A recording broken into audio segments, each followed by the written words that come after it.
Hey guys, tonight we're slipping into the damp, soot-streaked alleyways of the medieval world, where the air smells like roasted onions, horses, and questionable life choices. You're not a knight, not a noble, not even a baker's apprentice. No, tonight, you're something far more precarious, a medieval assassin, the kind of person who sleeps with one eye open, if they're lucky enough to sleep at all. You don't get parades or poems written in your name. You don't wear armor or sit in feasting halls. You slip through shadows, wrap yourself in lies, and wake up unsure if this is the day someone stabs you back. The job doesn't come with a handbook. You just get a name, a vague location, and the unspoken agreement that nobody, not the client, not the victim, not even you, should ever mention this again. So, before you get comfortable, take a moment to like the video and subscribe, but only if you genuinely enjoy what I do here. And hey, drop a comment with where you're listening from and what time it is there. I love seeing how far this sleepy little journey reaches. Now, dim the lights, maybe turn on a fan for that soft background hum, and let's ease into tonight's journey together. You crouch behind a market cart at dusk. Chickens in cages blink at you slowly. Somewhere, a minstrelsy trio is wheezing out a love ballad, poorly. No one notices you yet. That's the whole idea. You're not meant to be noticed. Being an assassin in the Middle Ages is like signing up for a lifestyle that's 1/3 hunger, 1/3 paranoia, and 1/3 sprinting barefoot over cobblestones. You don't have gadgets. You have a dagger. Maybe a vial of something that smells like sadness and vinegar. And a hood, because that's apparently the entire disguise system. Your client. Some baron's cousin's mistress. She paid you in a wax-sealed pouch containing 7 silver coins, half a ribbon, and a roasted beet. Generous. Your target. The baron's steward. Why? Something about wheat taxes and a goat. You stopped asking questions after the second beat. Medieval society isn't exactly stable.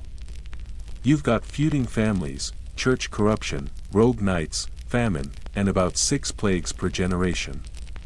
Everyone is mad at someone. That's where you come in. Of course, you're not the first. Assassination has been a thing since rulers existed.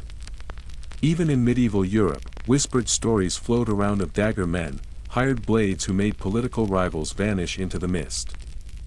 But here's the catch: historians still argue whether any of this was truly organized or just the result of angry locals, coincidence, and chroniclers with an eye for drama, most likely. You're not part of a shadowy guild or a league of brotherhoods with matching rings and dramatic candlelit meetings. You're just someone who's fast, quiet, and angry enough to try. You know how to blend in, unless your boots squeak or you forget that monks walk slower than merchants. There's no training camp. You learn by failing, then hopefully not dying from said failure. For example, that time you tried to hide behind a tapestry during a noble banquet. Good instinct. Bad execution.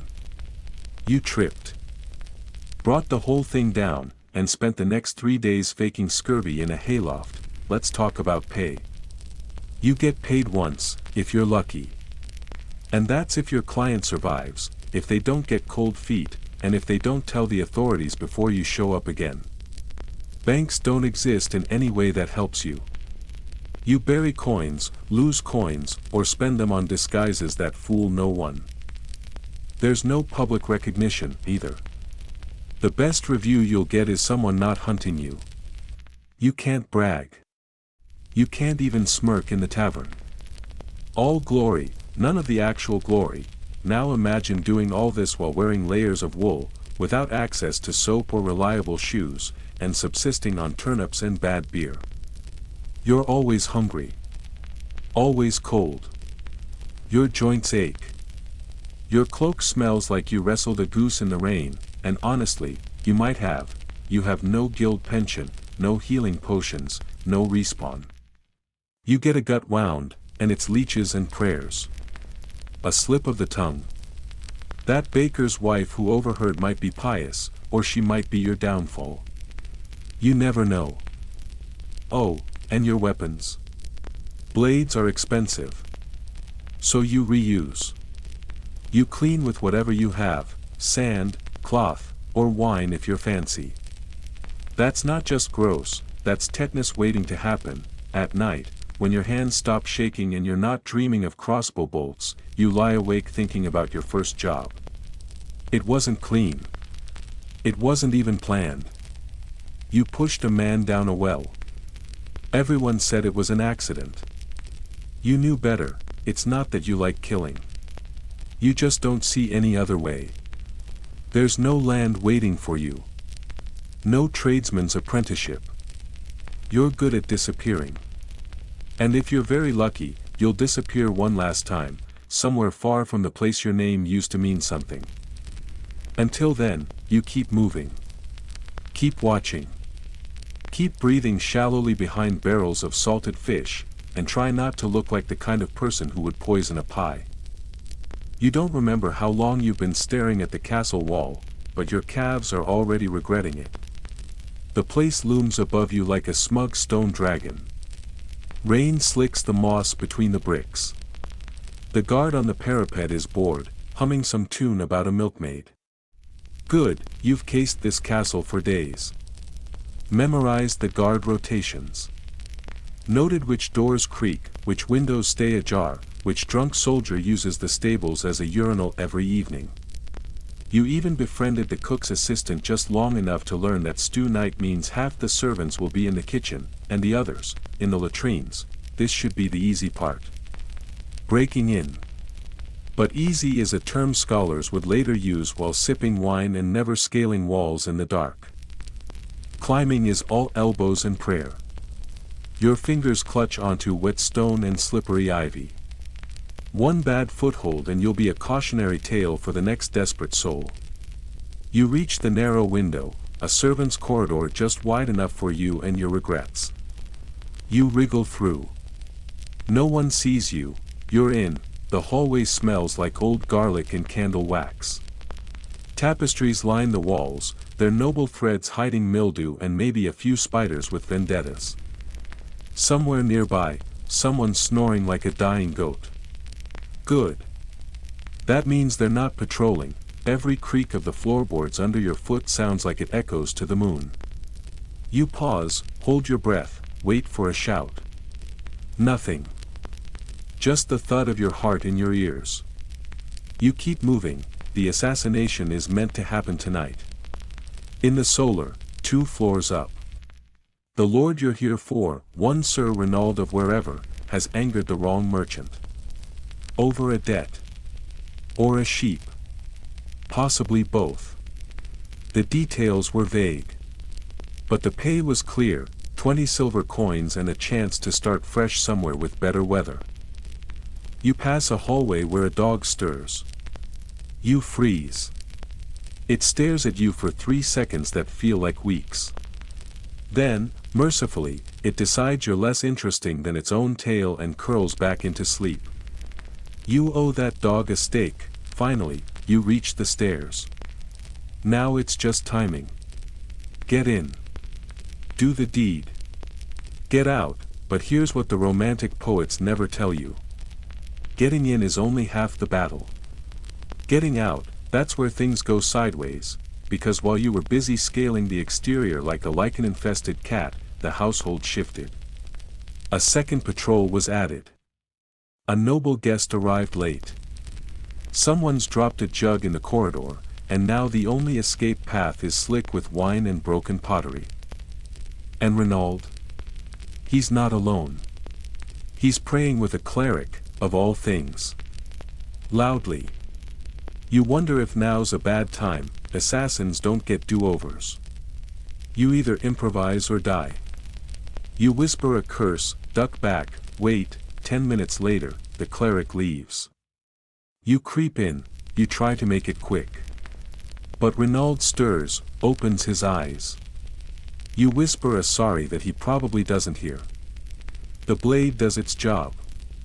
Mostly, and now the real fun begins, because on your way back, everything you counted on unravels. A door that used to be open is bolted. A guard who should be asleep is suddenly alert. You duck into a laundry room that smells of moldy linen and panic. There's a dumbwaiter. Small. Uncomfortable. But it might fit you if you breathe shallowly and abandon your dignity. You squeeze in, clutching your now bloodied cloak.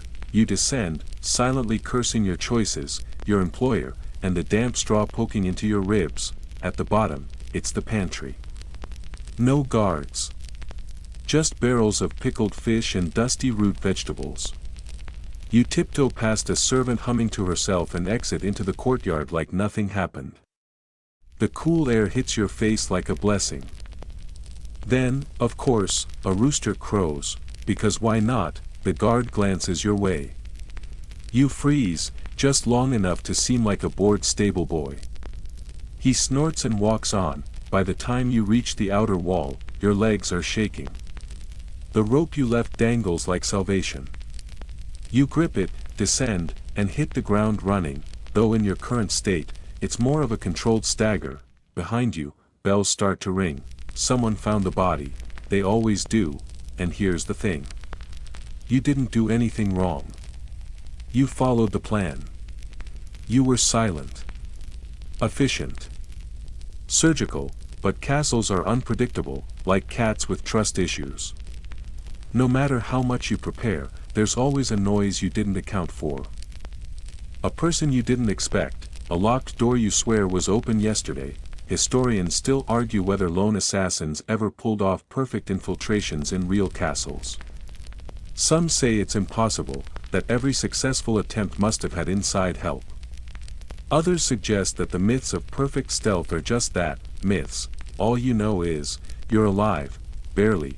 You collapse into a haystack 2 miles outside town, cloak pulled tight, dagger still in hand, and hope the hay doesn't have fleas.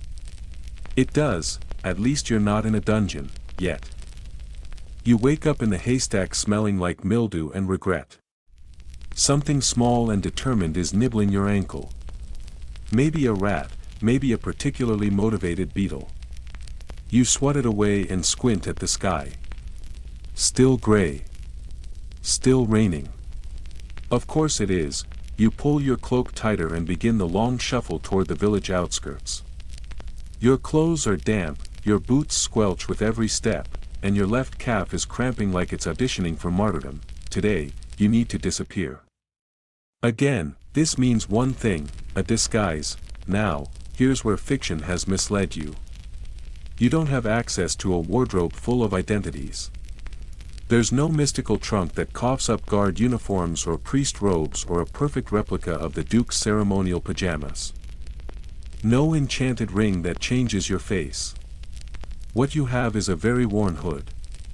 Maybe a scarf. Possibly a stolen hat that smells faintly of cheese. You duck into a stable and start the delicate art of costume creation. A manure-streaked apron? Sure. A floppy bonnet? Why not? If anyone asks, you're a farmhand. Or a milkmaid.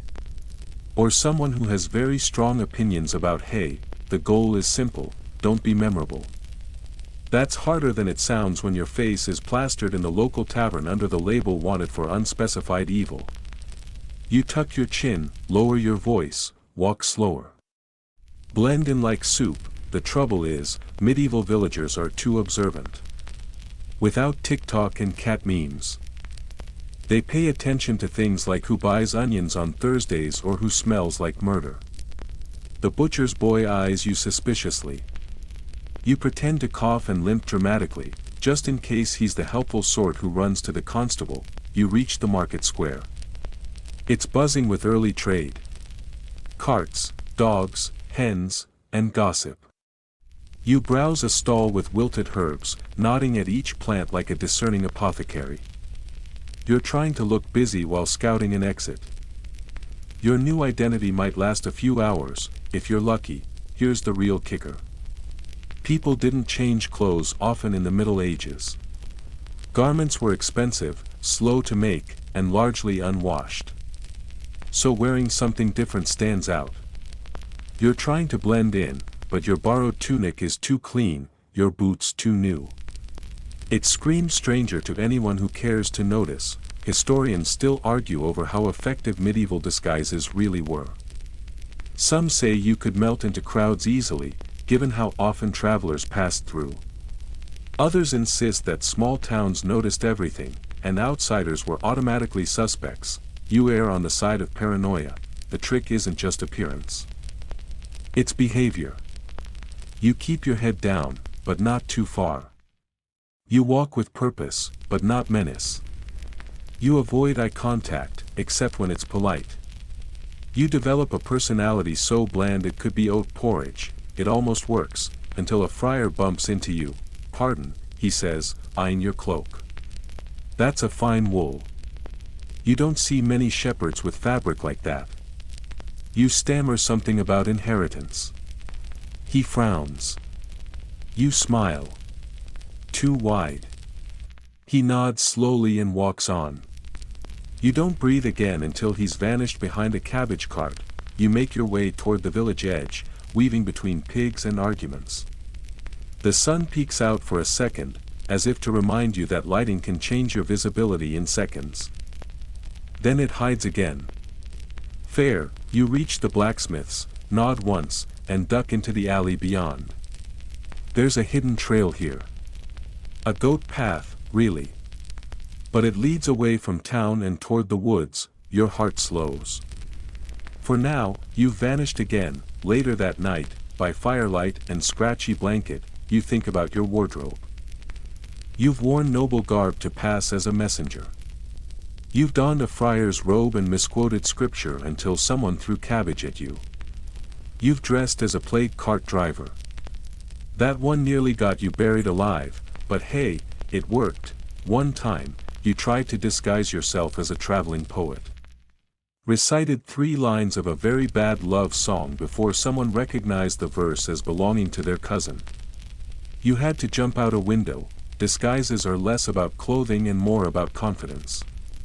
But confidence only lasts so long when you haven't eaten, your socks are damp, and you're haunted by the fact that someone might yell "There he is" at any moment. It's no wonder real assassins preferred darkness. Night cloaked your mistakes. Moonlight softened your outlines.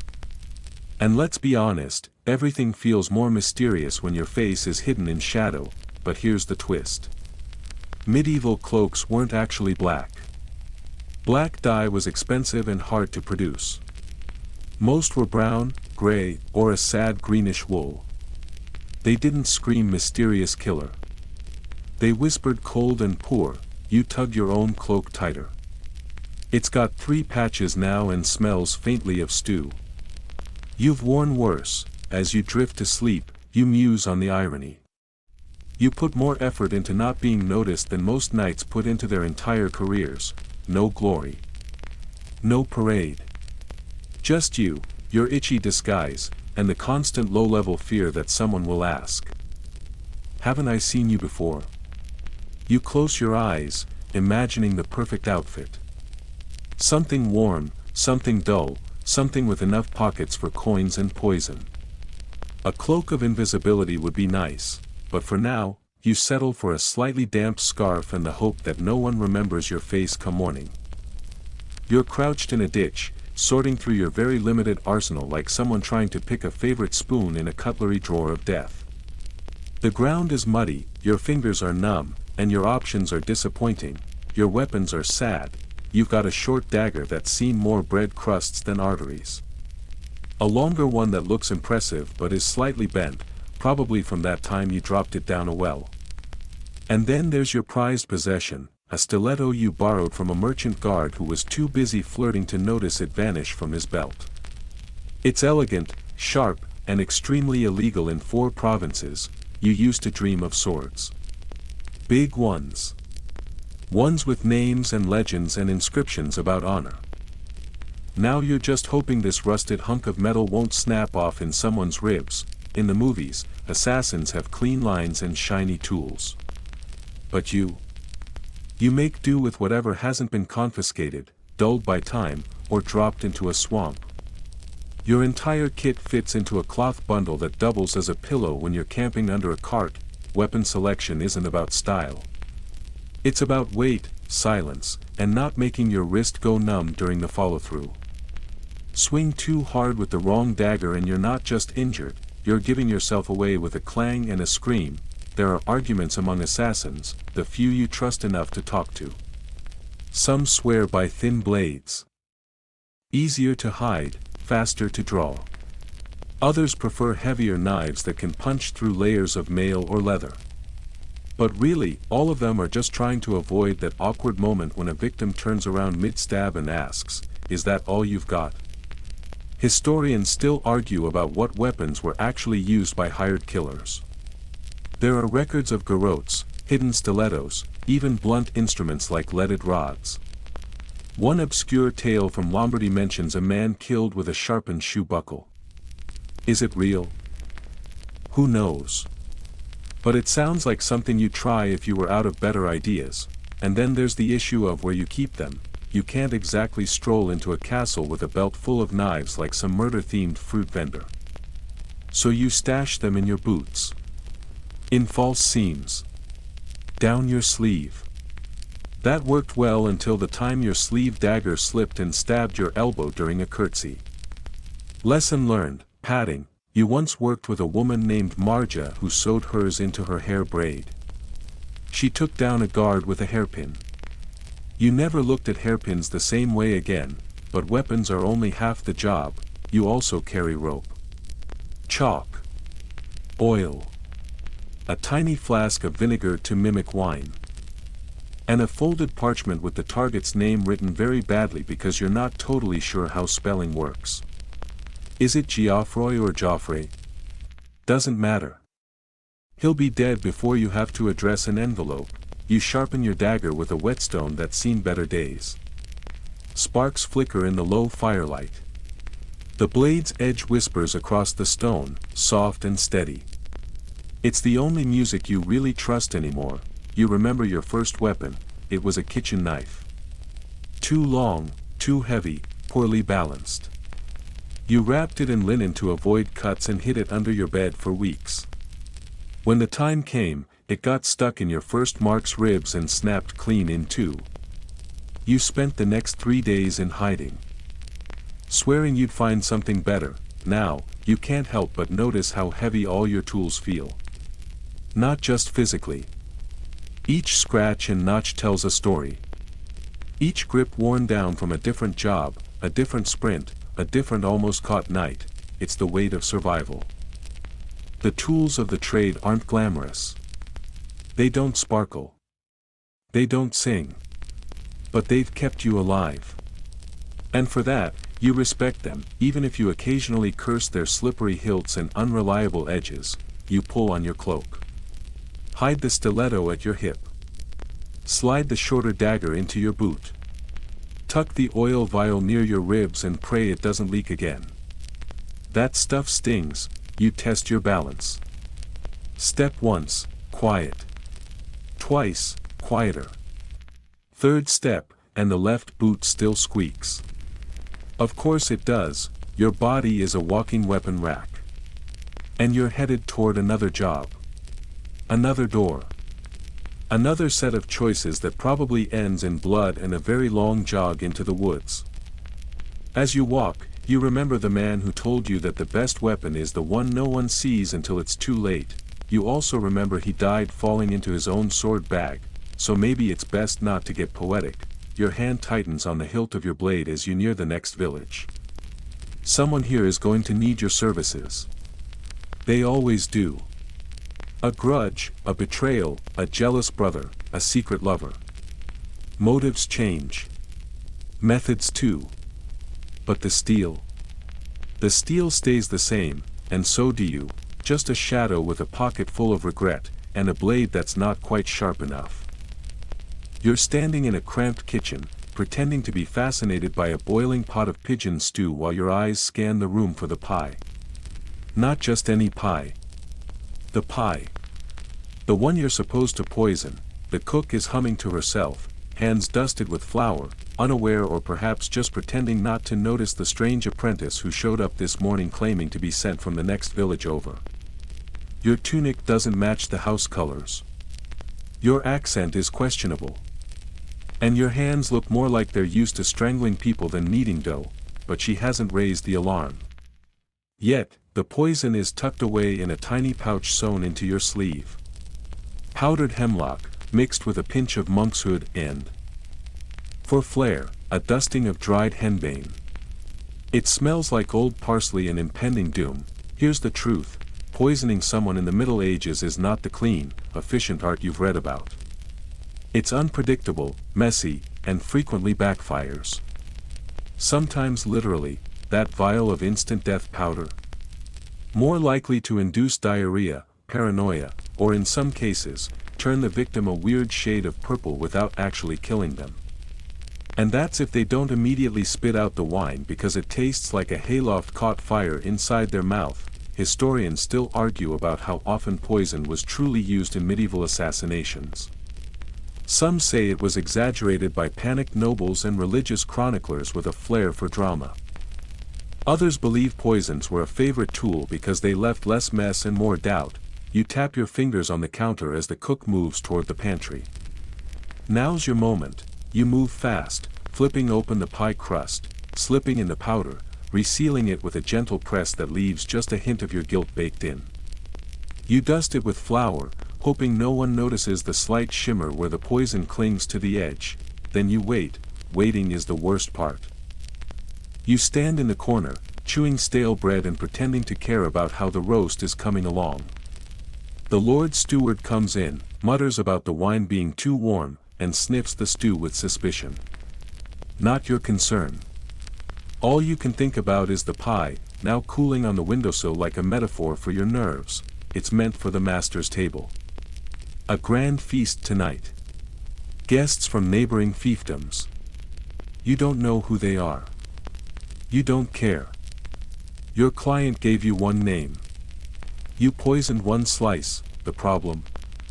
You don't control the serving order. The poisoned slice could go to the intended mark. Or the wrong guest. Or the jester. Last time that happened, a whole castle believed they'd been cursed. And you ended up hiding in a beehive for 3 days. And don't get started on accidental self-poisoning. You once brushed your sleeve across your lips after handling belladonna. Spent the next 4 hours convinced you were a goose. Not your finest moment. Poison, for all its mystique, is a traitor. It doesn't respect plans. It doesn't keep secrets. Sometimes, it doesn't even work. There's a well-documented case of a French noble who survived 7 separate poisonings. He lived to die of boredom at the age of 82. You watch the pie leave the kitchen, carried by a nervous servant who looks exactly like someone who would drop a pie face first into a lute. Somehow, he doesn't. You trail behind, unnoticed, as the feast begins. The hall is loud. Firelight flickers across goblets, and roasted meat scent the air like temptation and grease. The Lord, a pompous man with more jewels than sense, raises a toast. You inch along the back wall, scanning the table. Then, the moment, your target, Sir Godric the Irritating, takes a bite of the slice. You hold your breath. Nothing happens. Another bite. You glance at the cook. She's picking her teeth and muttering about overcooked carrots. A third bite. Then, Godric pauses. Frowns. Puts down his fork. A thin sheen of sweat blooms on his forehead. He sways, mutters something about butterflies, and proceeds to knock over an entire platter of pheasant before collapsing into the gravy. Panic erupts. People scream. One guest demands an exorcism. Another starts vomiting in solidarity. The steward blames the wine. The jester faints again. You slip away in the chaos, the cook too distracted by noble hysteria to notice your quiet exit. Outside, you exhale. It worked. Probably. You're not staying long enough to be sure. Could have been the pie. Could have been indigestion. Either way, your work here is done. You trudge toward the woods, your bag lighter, your stomach grumbling. You didn't eat dinner. Poisoning someone sort of kills the appetite. Somewhere in the distance, a bell tolls, maybe for Godric. Maybe for you. You don't look back, poison may be a coward's weapon, but in your line of work, cowardice is often mistaken for intelligence, and while it's true that every poisoner eventually gets caught or dies of their own brew, you're hoping to beat the odds. Or at least outrun them. For now, you do what you always do, fade into the dark, cloak pulled tight, whispering to yourself that next time you're sticking with a dagger, at least those don't give you heartburn. You're crouched under an overturned wheelbarrow in the rain, trying to piece together exactly who hired you this time. It's not always clear. Most of your clients don't meet you in person. They send messages, badly written notes tied to rocks, anonymous whispers in taverns, or, once, a carved onion left on your doorstep. You never figured out what that meant. Probably just a gift. You were hungry that night anyway. This job was supposedly from a merchant. Or maybe a minor baron. Or the baron's mistress pretending to be a merchant to avoid suspicion. Or the steward of the baron's mistress who overheard something while cleaning out a chamber pot. At some point, it all starts to blur. The only thing you did receive clearly was payment in advance, 5 silver coins, half a bolt of velvet, stolen, and a warning that if things went wrong, they'd never heard of you. That's standard. No one really hires an assassin in the medieval world the way they do in stories. There's no formal contract, no seal, no handshake. Just vague agreements and even vaguer consequences. Sometimes your client dies before the job is even finished. You once found out mid-mission that the man who paid you was poisoned himself. It made things awkward, mostly because you were halfway through stalking his target and now had to decide whether to finish the job for principle or just go home and nap. This time, it was all about politics. Isn't it always? Someone wanted someone else gone to make room for a land claim, or to eliminate a rival, or because they were snubbed at a feast 7 years ago and have held on to that grudge like it's fine wine. You don't ask questions. That's part of the appeal. You're a problem solved in shadows, not someone who needs the context, but still, you wonder, because sometimes, you do want to know who's paying you, and more importantly, whether they can be trusted. Spoiler, they usually can't. You recall the baker's cousin who hired you to deal with a debt collector. Promised you 10 silvers and a fresh loaf. You got the loaf. The silvers?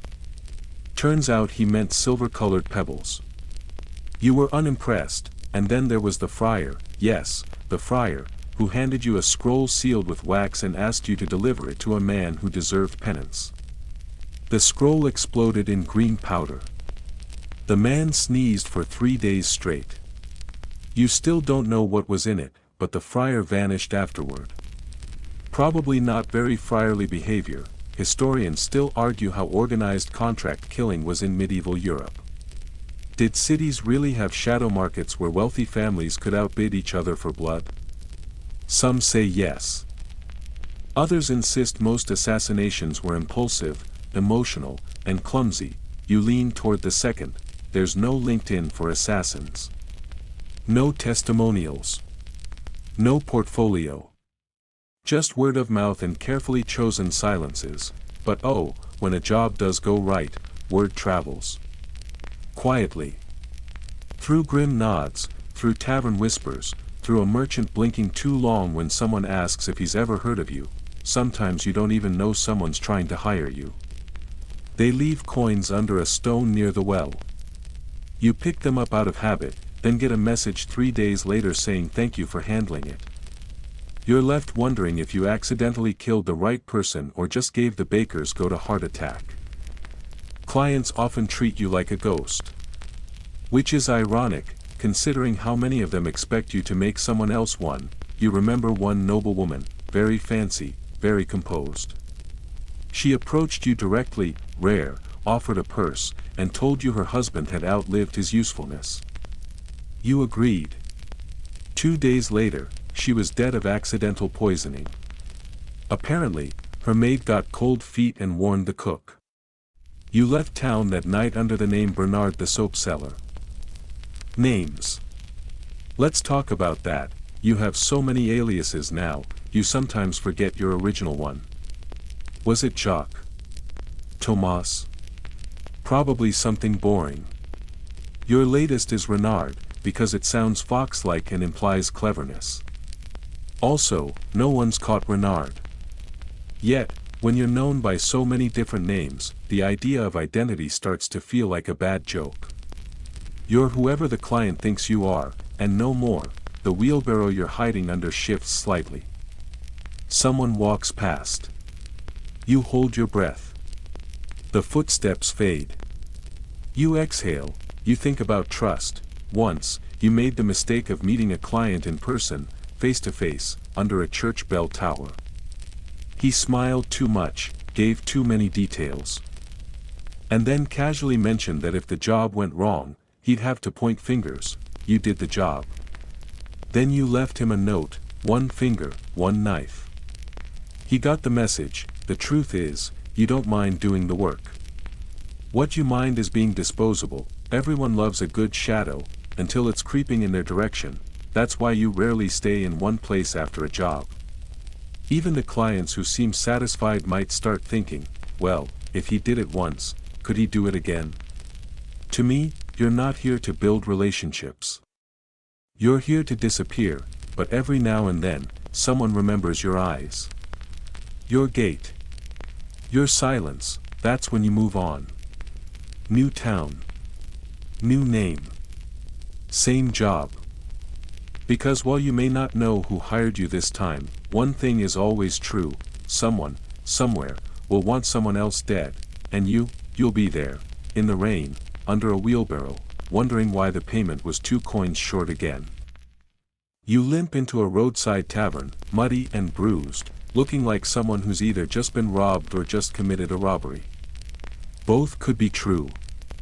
You're here for one thing: payment. It's always the worst part. You've done the job. You scaled the walls, dodged the dog, slipped the poison, watched the mark slump into his soup. You even made it out without anyone screaming your name, or at least not loud enough for the whole hall to hear. A job well done, but now comes the real gamble. Will they pay you? You order a weak ale to keep up appearances and wait at the back table, the one closest to the hearth but farthest from the door. Nothing says, "Please stab me," like sitting with your back to the room. You nurse the drink. You wait. The fire crackles. A goat outside sneezes dramatically. Still, no one shows. Then finally, a cloaked figure enters. You don't smile.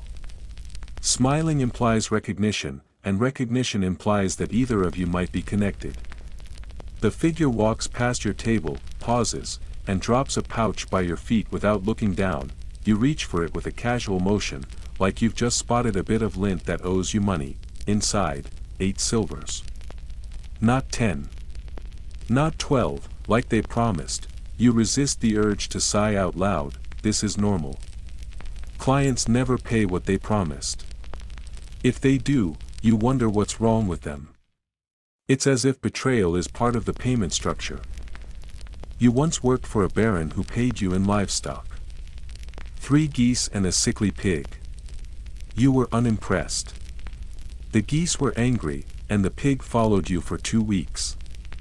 Not ideal for someone whose whole job is not being noticed. You flag down the tavern keeper, trade 2 silvers for a crust of bread and a very small bowl of stew that smells like it lost a bet. You eat anyway. You're starving. That's the cruel joke. You're risking your life for money, and when you finally get it, you spend half of it just staying alive long enough for the next job. Sometimes you think about saving. Putting aside a few coins for a rainy day. But when your profession involves being the rainy day, long-term financial planning feels optimistic. You used to ask for half up front. That lasted until a merchant gave you half, then changed his mind and told the guards you'd stolen it. You spent 2 nights in a grain silo under a dead cat named Buttercup. Not an experience you'd like to repeat. Now, if you're lucky, you get payment in person. If you're very lucky, it's not a setup. There was a time when someone tried to pay you with a sealed casket. Inside was a scorpion. Very clever. Very rude. You returned it. Inside the client's boot, even when they do pay, there are strings. Conditions. Complications, don't spend it in this town. Don't tell anyone it was me. Here's your money, but if you ever come back, you're dead. You get the sense people don't like being reminded they hired you.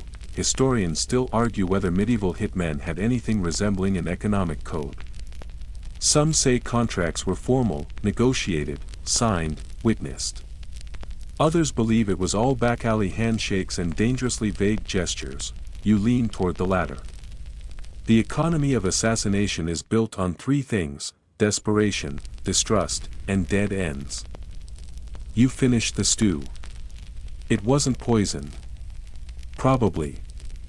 You've developed a mild immunity to most kitchen-level toxins, which is either a skill or a sign your organs are slowly rebelling. You check the pouch again. 8 silvers, enough for a few nights at an inn. A new cloak. Maybe a bath, maybe. You leave 1 silver on the table and vanish out the side door, pulling your hood low. Outside, the wind stings. The rain hasn't stopped. It never does, and here's the real tragedy. No one ever says thank you. You took someone's burden, someone's rage, someone's panic, and turned it into silence. The client sleeps easier now. Probably thinks you were never real. Just a whisper, a shadow, a story told over bad wine and worse lighting, but you're real. Your boots have holes. Your hands are scarred. Your ribs still ache from the last chase through the woods. You're not a myth. You're just underpaid. You consider chasing down your client for the missing silvers. You've done it before. Once followed a miller 2 towns over just to get 3 more coins and the satisfaction of watching his face when you knocked on the bakery door holding a crossbow. But not tonight. Tonight, you're tired. And 8 silvers is still 8 more than you had yesterday. You walk until the town fades behind you. The trees close in. Somewhere an owl blinks in your direction, clearly judging your life choices. You nod back. Maybe tomorrow you'll get a better job. Maybe something that doesn't involve mud, lies, and being stiffed on payment. Or maybe not, probably not, but you'll show up anyway, because even if the money never adds up, the job always does. You're halfway through a loaf of bread that tastes like regret when you notice her watching you. She's sitting at the edge of the village well, pretending to sew, but her eyes haven't left you in 10 minutes. That's bad. Because you've changed towns, changed your name, changed your entire story. Again. But apparently, you haven't changed your face. She says nothing. Just watches. Not in fear, not in curiosity, but in recognition. You finish the bread and walk away slowly, fighting the urge to break into a sprint. This is what people don't understand about the Middle Ages. It's basically a surveillance state powered by gossip and human memory. Sure, there's no CCTV. No fingerprint databases. But there's something even more dangerous, the village widow who sees everything. You can sneak past soldiers. Lie to tax collectors. But you cannot outwit someone who's spent her life watching people hang their laundry and mutter secrets into stew pots. You duck behind a stable, rearrange your cloak, and change your limp from left to right. Every little change helps. But the stable boy gives you a look too. A long, suspicious glance that says, "Didn't I see you arguing with the priest 2 towns over?" You did. That priest still owes you 3 silvers. Your heart hammers. The town is small. Everyone knows everyone. You're not just the new guy. You're the new guy who smells like river water and doesn't know the name of the mayor. That's a red flag in these parts. You retreat to the market square. Pretend to be interested in apples. The vendor is too chatty, asking where you're from.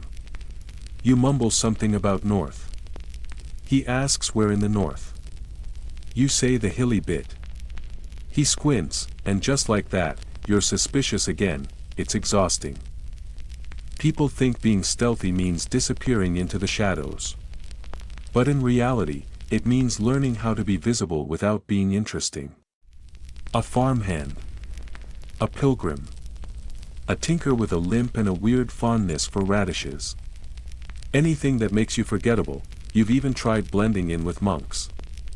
Big mistake. The monastery required morning chants, silence, and some very intense questions about your lack of Latin. You lasted 2 days before faking a vision and fleeing in a thunderstorm. Historians still debate whether it was divine intervention or just really bad wine. There's also the dogs. You can fool people. But not dogs. You walk past a cottage and a scruffy hound growls. Loudly. It's the same kind of growl that preceded the last time you had to run 3 miles barefoot with your cloak flapping like a distressed flag. You nod politely to the dog and speed up. The issue isn't that people are evil. It's that people remember. That one man with the lazy eye saw you in the alley 3 weeks ago. The miller's daughter heard about a cloaked stranger passing through. The tanner's apprentice says you smell like that weird foreign herb. Too much coincidence, and the pattern forms. They don't need to know who you are. They just need to know you don't belong, and when people feel uncertain, they talk. Gossip moves faster than you do. It crosses fences, tables. Pillow talk. It gets traded over fences like fresh eggs and questionable advice. You once returned to a village you'd passed through 6 days earlier, wearing different clothes and a different name. The tavern keeper looked you dead in the eyes and said, "You're not from here either, are you?" He meant it kindly. You left anyway. Historians still argue how effective village surveillance was in enforcing order. Some say it kept communities tight-knit and safe. Others believe it bred paranoia and false accusations. You just know it's the reason you've eaten more meals in barns than in actual dining halls. You can't rely on silence either. Sound betrays you, the squeak of a boot. The clink of coins. The unmistakable swish of someone not used to carrying a sword trying to pretend they are. You once got caught because your shadow was visible on a wall during a full moon. Another time, it was a sneeze. Just one. A dusty attic, and a betrayal by your own sinuses. The tools of stealth are not just physical. They're social. You learn how to mimic local dialects. You practice your posture. You make up backstories involving dead uncles and vague journeys to a monastery somewhere east. You adopt a blank expression that says, "I'm too boring to interrogate." And still, people watch. You once sat in a tavern while 3 old men debated within earshot whether you were a spy, a bandit, or just one of those wandering weirdos with books. You had no books. But you did look like someone who might have once seen one. You slipped down a side alley, heart still racing, cloak pulled tight. There's only one way to stay ahead of the whispers. Keep moving, never stay more than a day or 2. Never use the same name twice in a 10-mile radius.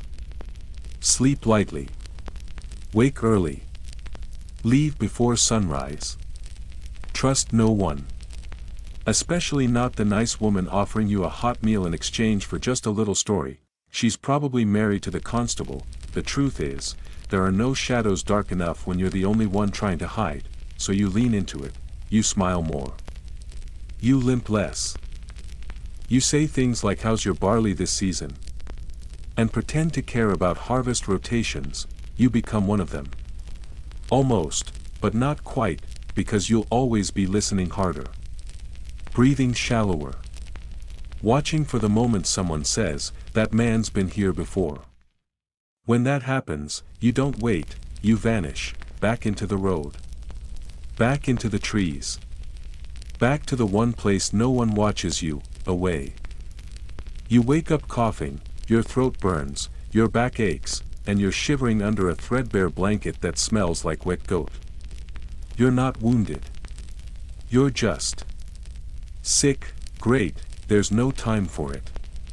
You have work tonight, a job set by candlelight in the back room of a mill house with a man who reeked of sweat and desperation. "A minor lord," he said. Quietly. Cleanly. Midnight, but your lungs feel like they're full of gravel.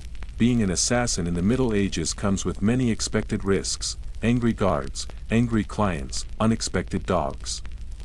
What people don't consider is the more mundane threat, the one that doesn't bleed, illness. It creeps in like fog, slow and invisible.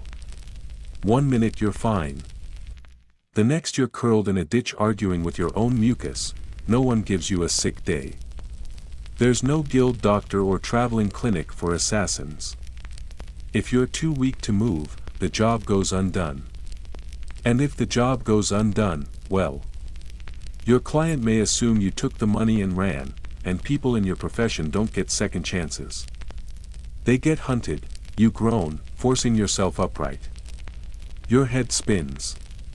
You haven't eaten properly in 2 days, and last night's soup was mostly water and what may have been a bootlace. Still, you get up, you always get up, you splash your face with freezing water from a trough, hoping it'll knock the fever loose.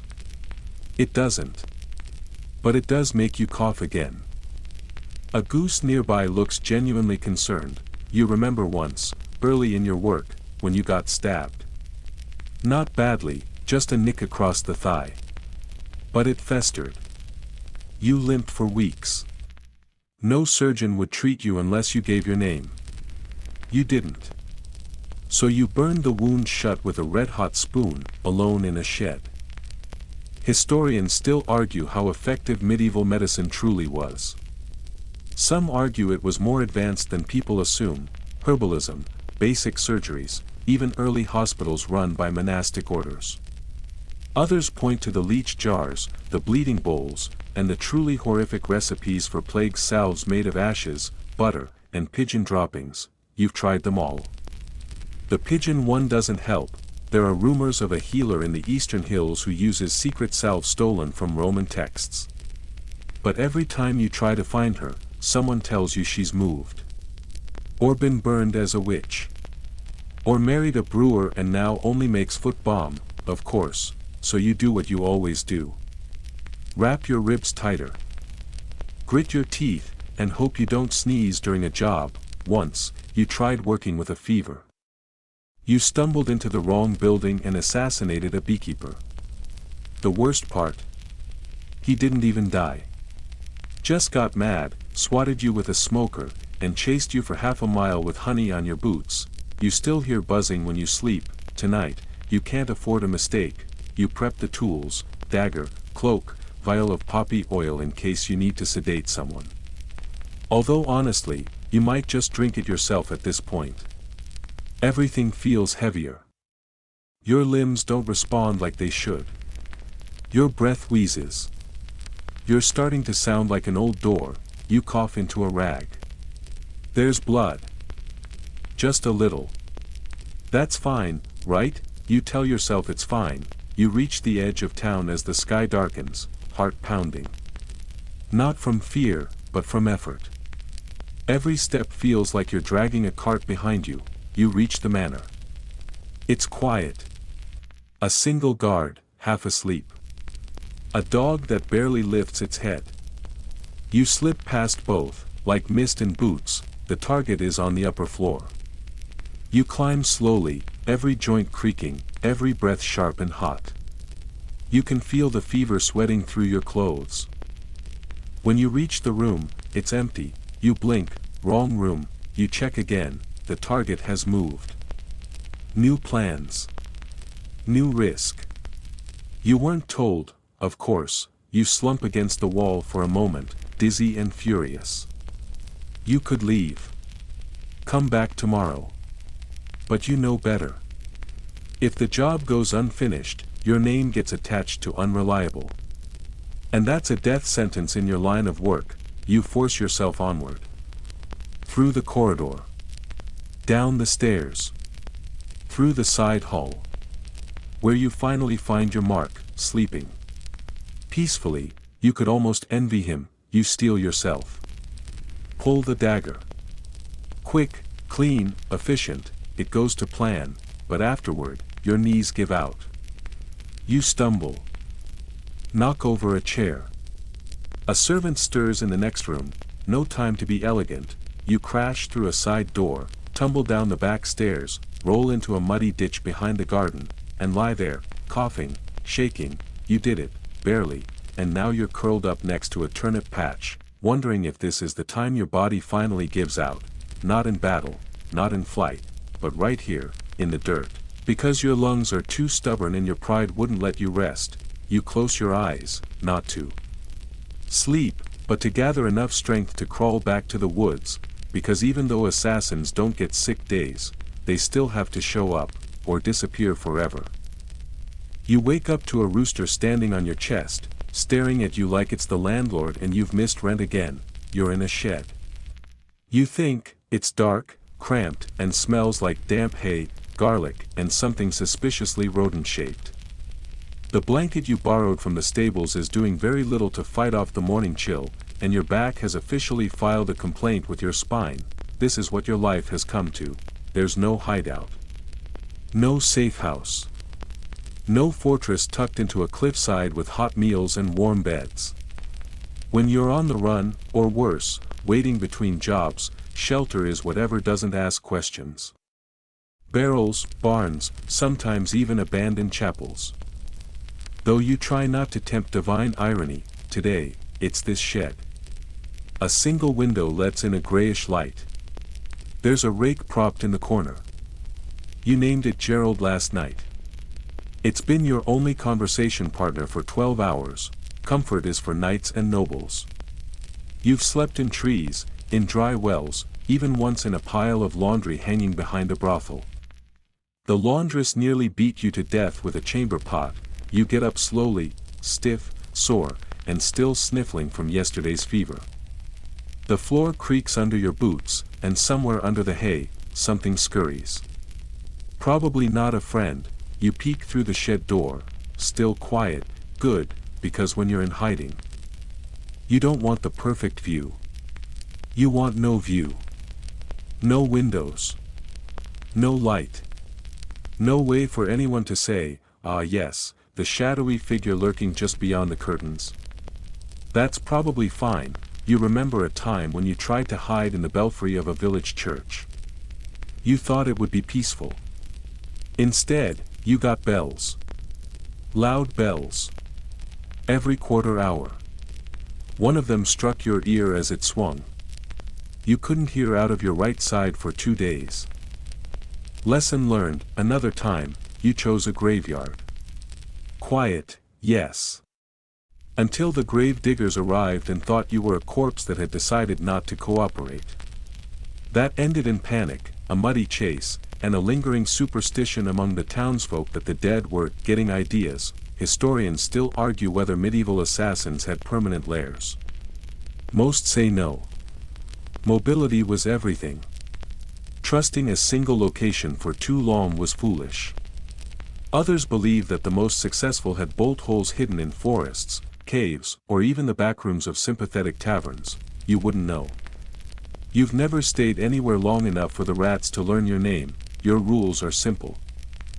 Never stay 2 nights in the same place, never sleep where you eat, always have 3 escape routes, or at least 2 and a strong window, and never, ever trust a quiet room with only 1 door. That's a trap. Literally, you once holed up in a shepherd's lean-to, curled beside a goat named Edna. She was warm and judgmental, and you honestly still miss her, but these places, they wear on you. Sleeping half upright. Waking at every noise. Wondering if the wind is just wind, or footsteps. You never really rest. You hover in that half-sleep where the nightmares are real and the real world is worse. You used to dream of a home. Somewhere with a bed, a lock, and maybe, just maybe, a chair. You still dream of it.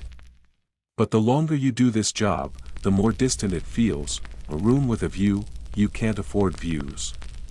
Views have angles.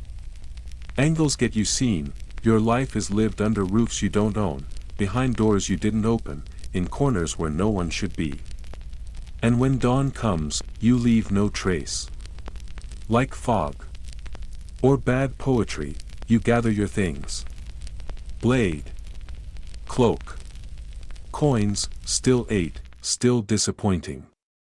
You stretch, and something in your shoulder makes a noise like an old door. You step out into the chill morning. The town is beginning to stir. You blend in, because that's what you do. You become just another face. Just another traveler. Just another stranger passing through. You'll spend the day asking quiet questions. Listening. Watching. Waiting for the next message. The next name. The next reason to find a new, even worse place to sleep. One time, you tried to spend a night at an actual inn, paid full price. Got a real bed. A fireplace.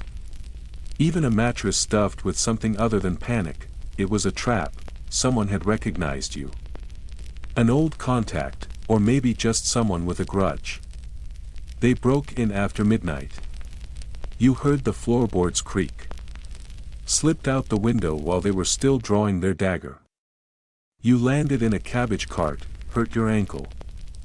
Didn't sleep again for 3 days, lesson reinforced, comfort is bait, so, tonight, it's back to barrels. Sheds. Church lofts and hollow trees. The kinds of places that don't require explanations, the kinds of places that let you survive, because you're not chasing luxury, you're chasing anonymity, and that's the one thing that never comes with a pillow. You know the moment it's infected, it starts as a warm pulse in your side, barely noticeable, like a bruise you forgot about. But by nightfall, it's a throb. Deep. Angry. Hot, you lift your tunic and wince. The gash you got 2 days ago from that panicked noble's decorative brooch is now red, puffy, and glistening with something that doesn't look like it belongs inside your body. Great. Here comes the medieval medical roulette. You've patched yourself up 100 times. Sewn wounds with fishing twine. Sealed cuts with honey and pressure. Even held together a split forearm with strips of leather. But infections? Those are trickier. They don't care how careful you were. They fester. Grow, and eventually kill. Your fingers probe around the wound. It's hot. You hiss. That's not a good sign. You've seen this play out before, on soldiers, thieves, a fellow assassin who swore he could walk it off. He didn't. You stumble your way to the edge of the village, to a small cottage with drying herbs hanging from the eaves and a broom leaned against the door that says I see everything louder than any guard dog. The healer lives here. She's old, always smells like garlic and vinegar, and once chased you off with a ladle. But she's also your best shot at keeping your insides from liquefying. You knock. Once. Twice, she opens the door without a word. Eyes you. Sees the way you're holding your side. Steps aside, you shuffle in and sit. She doesn't ask your name. Doesn't care. Just mutters about fools and their blades and begins gathering jars and cloth. The tools of healing in this age are, to be charitable, questionable. Clay pots of mystery paste. Twigs. Burnt feathers. Wine that tastes like it was brewed inside a boot. She pours something bitter over the wound. It burns like betrayal. You try not to scream. She grunts approval. That's the closest you'll get to comfort. The rest is a blur of sharp smells, chanting, you think, and a poultice that includes mashed garlic, honey, and a chunk of moss that might still be alive. She binds it tightly and hands you a cup. You sip. It tastes like regret and boiled socks. But your vision steadies. Sleep, she says. You do. On her floor. Wrapped in an old cloak that probably saw a battle before you were born. You dream of clear water, of cool hands, of wounds closing quietly with no effort at all. Historians still debate the effectiveness of medieval medicine. Some say treatments were better than we give credit. Herbalists knew their craft. Midwives used antiseptics like vinegar and honey long before the word germ existed. Others insist it was mostly guesswork, superstition, and luck. You suspect it was a little of both. You wake up groggy. Sore. Alive, the wound still hurts, but it's no longer screaming. That's an improvement. The healer is gone. You leave 2 silvers on the table and sneak out. 2 hours later, you're in an alley with a hand on your blade, because another client found you. The world doesn't stop just because you're bandaged, you move slower now. Limp a little. Try not to show how much every step feels like a hot nail in your ribs. You don't get time to heal. Assassins don't take sabbaticals, there's a job waiting. There's always a job, you think about quitting sometimes. Going inland. Opening a stall selling roasted chestnuts. Something simple. Something sane, but you know better, even if you walked away, the world wouldn't let you go. Someone would find you. Someone would need you. Or worse, someone would remember you, so you keep going. You wrap the wound tighter. You drink more of the healer's brew, even though it tastes like pickled despair. You grit your teeth, bite through the pain, and climb the next wall anyway, because while medieval medicine won't save you, it just might keep you alive long enough for your next mistake. You stare at the body for a long time, it's not the right one, you double-check the note. Then the face.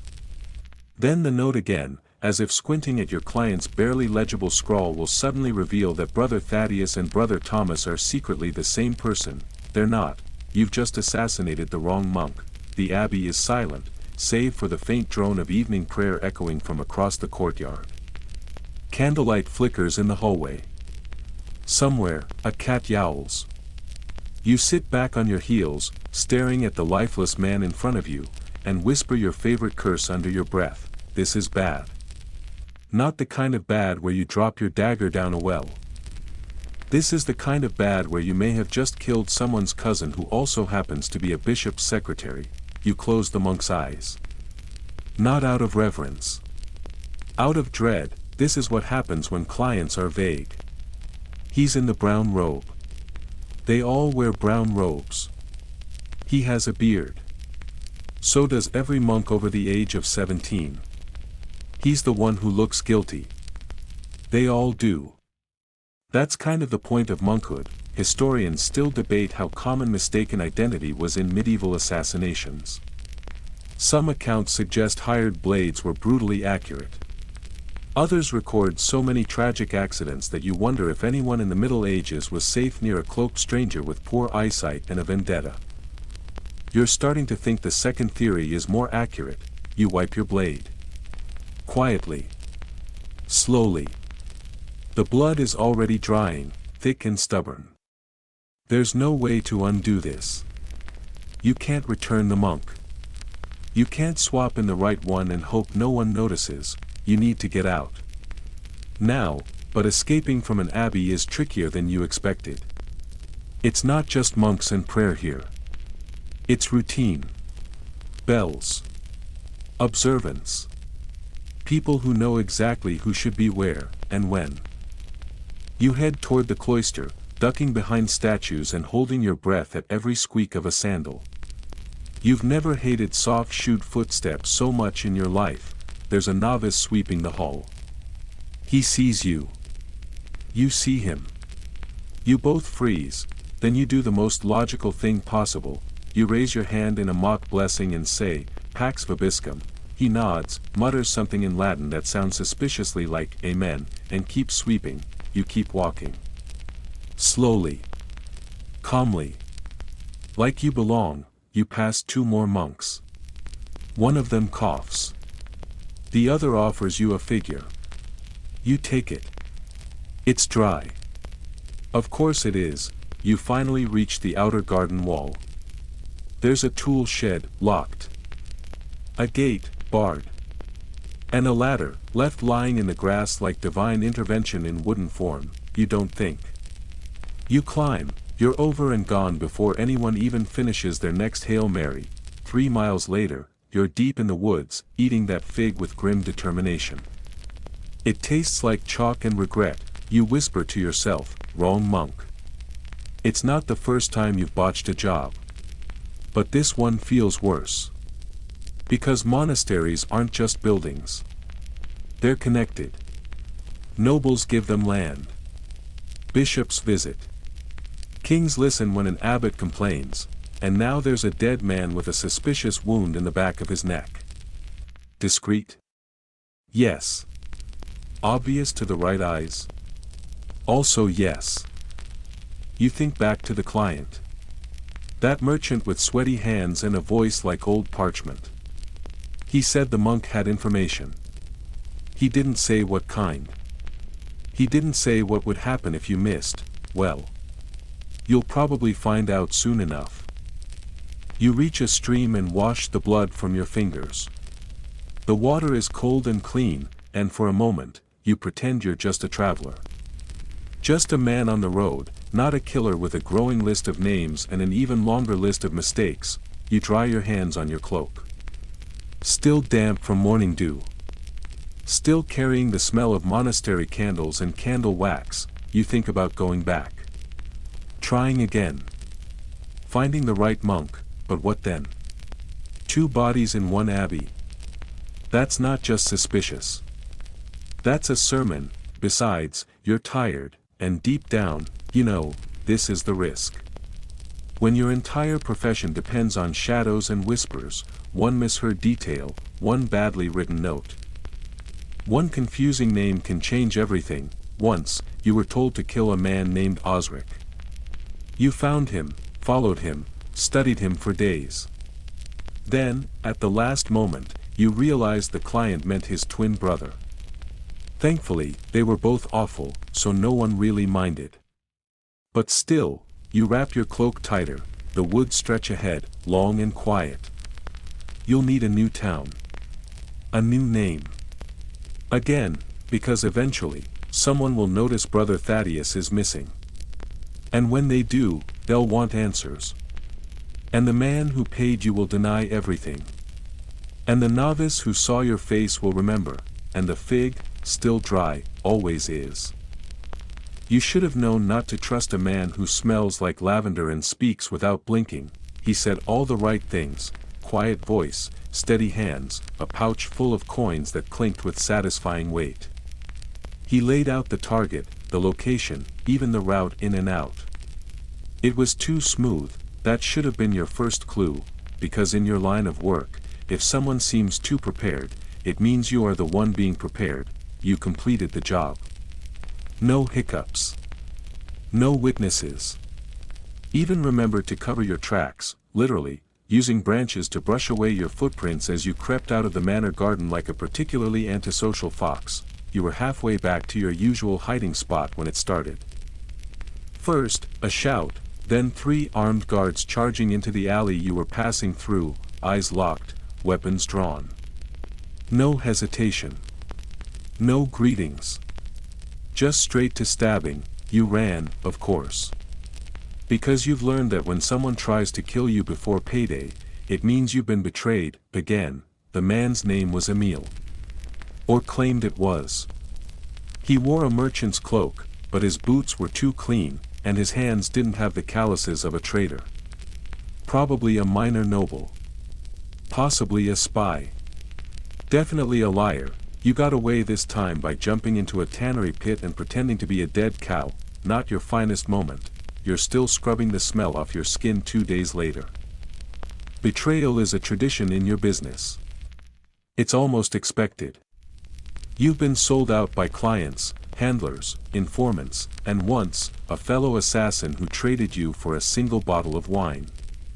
Bad wine, it stings less over time. Not because it hurts less, but because you've learned to never let your guard down in the first place. You remember working a job in Bordeaux. The client swore loyalty, secrecy, and a bonus if things went cleanly. Afterward, you returned for the coin and found your likeness carved into a wooden board outside the tavern. Wanted. Dead. Definitely dead. Very much dead. Nice engraving, too. Historians still argue how formal betrayal was in medieval contract killing. Some say assassins were double-crossed regularly, with clients using them as scapegoats or pawns in larger power plays. Others insist there was a mutual understanding of risk. But you live in the proof that betrayal wasn't an exception. It was the system. You even have a system of your own now. 3 golden rules: never meet in the same place twice, never show your full face, never, ever accept wine before payment. that last one took several tries to figure out. You once drank with a Duke Stewart who toasted to a cleaner world. You woke up tied to a chair with a bag over your head. You escaped, barely, but lost a molar and developed a lifelong distrust of mulled claret. Betrayal doesn't just come from above. The innkeeper might tip off the constable. The stable boy might rifle through your pack and find a blood-stained glove. The baker's assistant might remember that you always pay an exact change, which is suspiciously not how most travelers operate, and when you do meet another assassin. Forget camaraderie, you once shared a fire with a man named Corbin. Quiet. Thoughtful. Had a scar shaped like a crescent moon. You exchanged stories, tactics, a flask. In the morning, he was gone. So was your money. And one of your boots. You heard later he got thrown off a bridge by a priest's bodyguard. You didn't feel bad, you get used to the idea that trust is just another tool, sharp, slippery, and often double-edged. You offer it only when necessary, and even then, only the dulled version. You know how to spot a liar now. Their eyes slide. Their shoulders tense. They hesitate a beat too long when talking about mutual benefit. But even with all your experience, all your instincts, all your gut-deep suspicion, you still get fooled, because betrayal doesn't always arrive with a sword. Sometimes, it's just a missed glance. A flick of parchment. A suddenly empty alley when someone was supposed to be watching your back. Tonight, you're sleeping in a tree. Not because it's comfortable. Your ribs already hate you. But because it's high, and no one climbs this far unless they really want you dead. You tuck your dagger under your arm and listen to the wind move through the leaves. It sounds like whispers. Not the dangerous kind. Just memory. Echoes of all the promises people made to you before stabbing you in the metaphorical, or actual, back. You think, briefly, of what it would be like to trust someone completely. To have a partner. An ally. A friend, then you remember the last person who called you friend. You stabbed them in the thigh. To be fair, they stabbed first. You watched the moon rise. It's full, pale, distant. The kind of moon that watches over sleeping children and men hiding in trees from former clients. You whisper to it, not really expecting an answer. No more deals in the dark. Not unless I write the terms. The wind agrees, or at least doesn't argue. You close your eyes. Lightly. Resting. Never all the way, because out here, betrayal sleeps beside you. Wears your cloak. Steals your boots, and you've only got one left. You step into the tavern and everyone turns to look. It's not the dagger at your belt, though that's part of it. Not the cloak either. Plenty of travelers wear cloaks. No, it's something more primal. Something no disguise can hide. It's the smell. You smell like death, not fresh death, which is sharp and metallic. You smell like old death, like dried blood and days-old sweat and the kind of rot that clings to boots that have tramped through 3 marshes, a battlefield, and possibly a latrine. You try to act casual. Order a drink. Sit in the corner. Pull your hood low. But it doesn't matter. The man at the next table is leaning ever so slightly away from you. The woman wiping mugs is already frowning. Even the hound by the hearth lifts its head, sniffs once, and whines, because here's a dirty truth rarely told in the scrolls and legends. Medieval assassins don't smell good, bathing is rare. Soap is rarer. And whatever cologne people used back then was likely made of vinegar, herbs, and the tears of a goat. You'd wear perfume if you could afford it, but you can't. So you mask your scent with smoke, damp wool, and a vague hope that people assume you're just a really unlucky shepherd. You tried once to clean up. Washed in a stream, dried your clothes in the sun, even combed your hair with a fishbone. You lasted 3 hours before falling into a pigsty during a chase. Never again. Your current cloak has stains you no longer recognize. One might be ink. One might be wine. One is definitely blood. You've stopped keeping track. The fabric is stiff in places, tattered at the hem, and smells faintly like mushrooms and sorrow. You've patched it 5 times. Once with stolen silk. Once with a piece of someone else's cloak. Once with what might have been curtain fringe. You wore this cloak while hiding in a hayloft. While crawling through a sewer tunnel. While sleeping under a bridge with rats as neighbors. It has more memories than you do. But it does not help with the smell. There's a reason the phrase "smelled like trouble" exists. You sit there, sipping your watery ale, trying to blend in, but your scent gets there first. You're a ghost in a crowded room. And everyone can feel it. You once worked a job that required sneaking into a noble's chambers during a feast. You dressed the part, powdered yourself, even borrowed a shirt that wasn't yours and didn't reek. You thought you were doing well until a serving maid walked by, sniffed, and said aloud, "Something's off." You were out the window before the pudding hit the table. Historians still argue whether hygiene was actually that bad in the Middle Ages.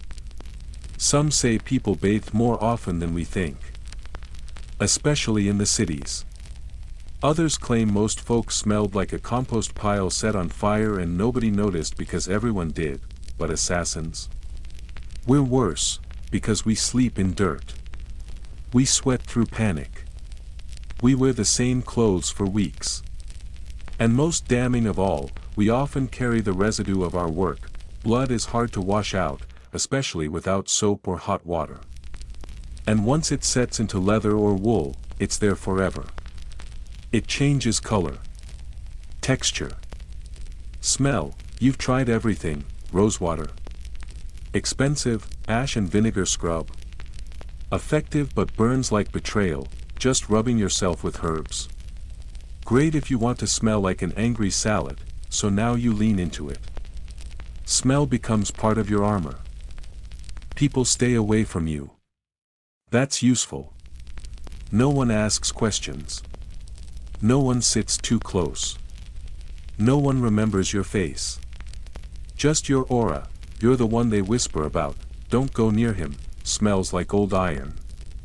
Her. She reeks of smoke and bad luck. It works, until it doesn't. You once had a horse refuse to carry you.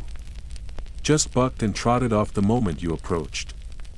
Left you walking 30 miles with a sprained ankle and wounded pride. You once tried to flirt with a serving girl. She smiled. Then she caught the scent. Her smile died faster than your last job. You once spent 3 days in a tiny boat, unable to row because the ferryman insisted on dousing you in herbs and salt before letting you on board. And now, in this tavern, you see it happening again. The barkeep doesn't refill your drink. The locals shift seats. Even the fireplace seems to lean away. You sigh, finish your ale, and stand. The floorboards creak. Everyone pretends not to watch you leave. But they do. You vanish into the night, again, back to the shadows, where scent doesn't matter. Where wind carries away guilt. Where no one expects you to smell like anything other than fear and smoke. You walk for hours, thinking about how nice it would be to wear something clean. Something soft. Something that doesn't crinkle when you move like dry parchment dipped in meat. But you can't afford that, not yet. You pull the cloak tighter. It smells like damp earth, ash, and unspoken sins. It smells like you, and for now, that's enough. You slide the rusted barn door open just enough to slip inside, dark. Dusty.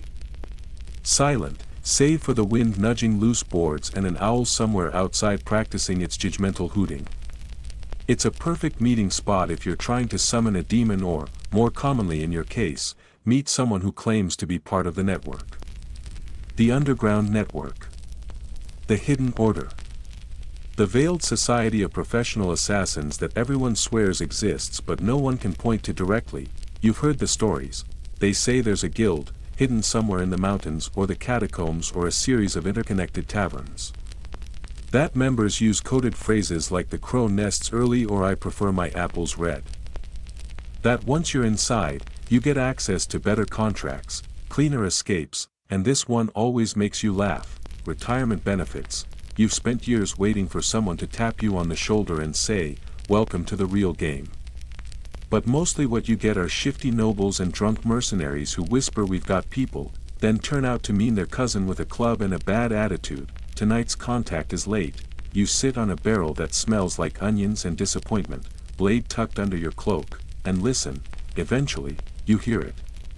Footsteps. Measured. Intentional. Not drunk. Not panicked. That's something. A figure steps in. Hooded. Cloaked. They nod once. Say nothing. You nod back. The figure moves to the center of the barn and says, "The owl flies west." You blink. Okay. Pause. The owl, they repeat, now sounding unsure, flies west. You stare. They drop the act. Fine. Look, I'm supposed to recruit you. Or test you. Or something. Ah, you found one of them. The would-be guild. The secret circle.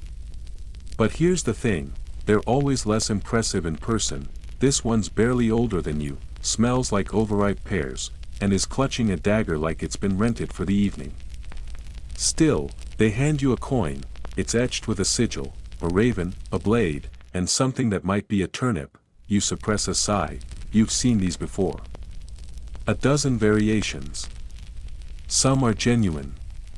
Some are vanity projects from bored squires trying to start their own cabal of edgy loners. One turned out to be a chess club. Are you in or not? They ask, you ask what it means. They hesitate. Meetings. Jobs. Code names. Secrets.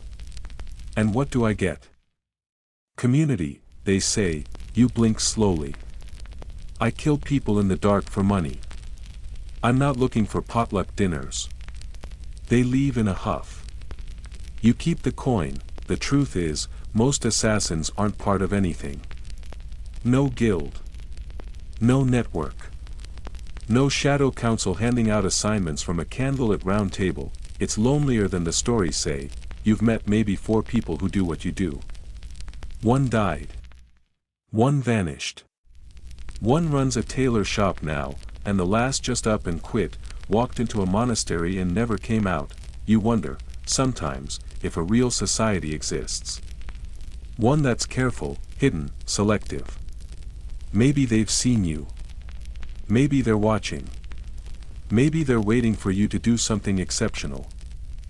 Or maybe they don't exist at all. Historians still debate whether formalized assassin guilds operated in medieval Europe. The order of assassins in the Middle East was real, Nizari Ismailis who shaped the politics of entire regions. But in Europe? Less clear. Some argue there were cells, secret bands of blades for hire. Others say it was all just lonely men with knives and flexible morals. You lean toward the latter, because if there were a guild, you'd think someone would have shown up by now with an actual plan. Or a cloak that doesn't smell like mold. The barn creaks. You flip the coin once, twice, then toss it into the hay. It lands with a dull thud and disappears. Good riddance. You step back into the night. No passwords. No secret knock. Just your own shadow, and that's okay. You've survived this long without a society. Without rituals or oaths or fellow murderers in matching cloaks. What you have instead is instinct. And grit. And a list of names scribbled on the inside of your memory tells you exactly who owes you money and who's still breathing that shouldn't be.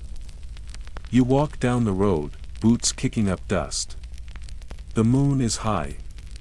A fox watches you from the edge of the trees, then disappears into the underbrush. Maybe, if a guild does exist, they'll find you one day. Until then, you're not a part of a society. You're just good at your job, and that's all the membership you need. The cell is damp. Of course it is. You're shackled to a wall by your wrists, hands just high enough to be uncomfortable, just low enough not to dislocate your shoulders. Classic, there's straw beneath your feet, but calling it straw is generous. It's mostly mold, rat droppings, and the occasional regrettable mushroom. Your left boot is wet. From what? You don't want to know. This wasn't the plan, you were just passing through.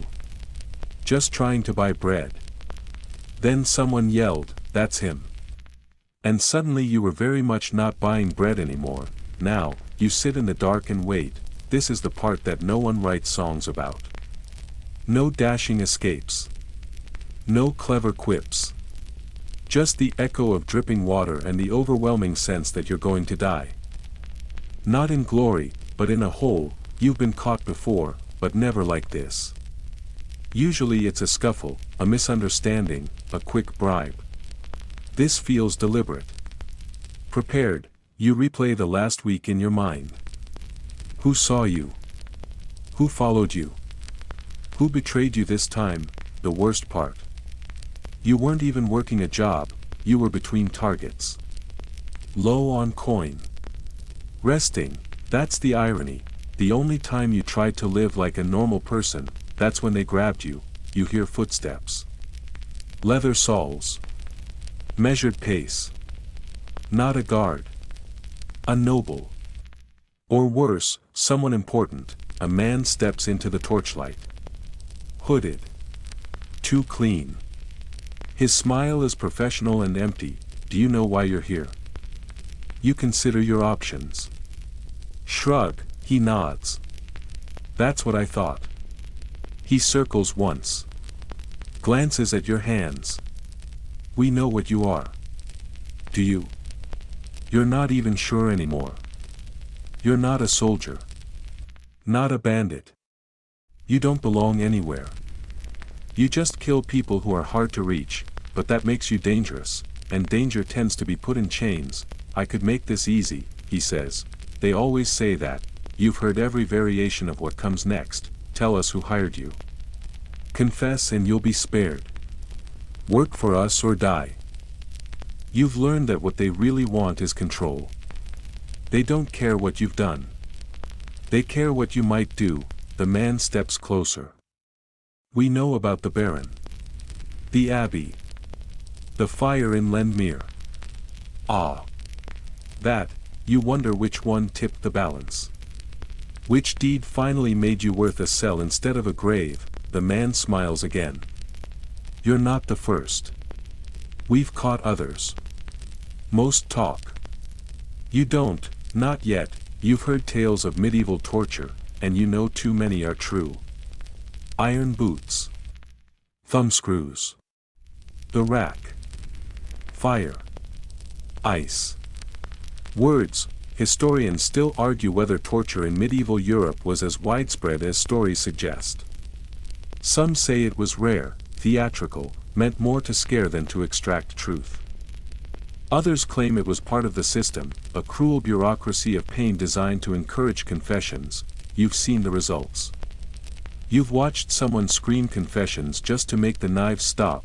You've also seen someone laugh through it. He didn't last long. You steel yourself. Because even if you break, you won't bend. The man sighs. Have it your way. He turns. Leaves. Later, a guard arrives.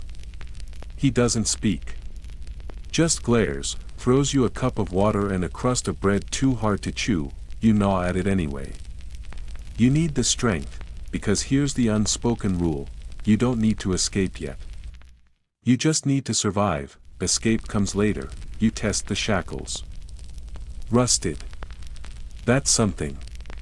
You pull gently, enough to test, not enough to draw attention. A wiggle. A creak. Hope. You scan the wall. Stone. Cracked in places. If you can reach the metal ring, no. Not yet. You need timing. Guards rotate. Patterns emerge. You've escaped before, once from a moving cart. Once from a convent. Once by pretending to be unconscious long enough to get thrown on a corpse cart.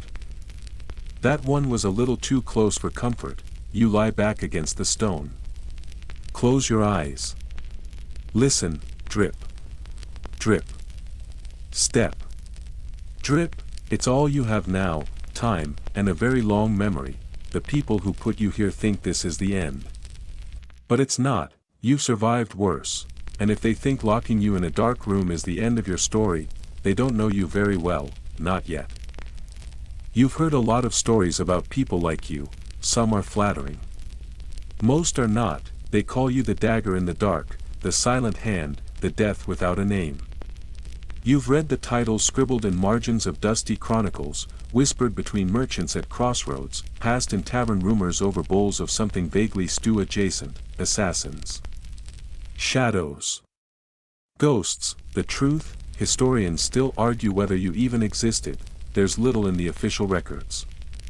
Just a few hints, scattered phrases like he died suddenly under suspicious circumstances or removed by unknown agents.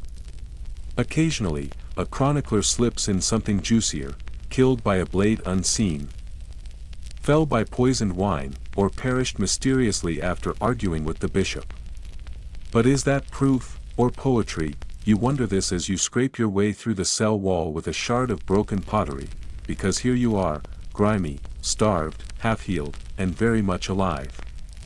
If you vanish tonight, no one will write your name. No ballads. No bronze statues. No dates etched into marble, you will simply stop, like a candle snuffed, and someday, a scholar might say, we don't have solid evidence that contract assassins operated on this scale. You grin in the dark. The pottery shard slips. Your hand bleeds again. Evidence is a luxury the dead don't provide. The problem with proving your kind ever existed is that you were never meant to be found. Your successes leave no witnesses. Your failures end up in ditches or dungeon walls or, occasionally, accidentally canonized, that's right. One of your old contacts, a wiry fellow named Bastian, once posed as a monk for so long, died during a plague, and now has a shrine in a mountain village where people pray to him for swift judgment.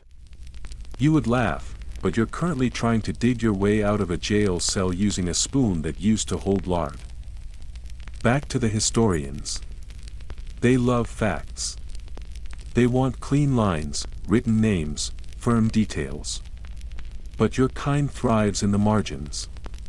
In smudges, burned letters, and rumors too dangerous to repeat, you recall a historian you once met in a tavern.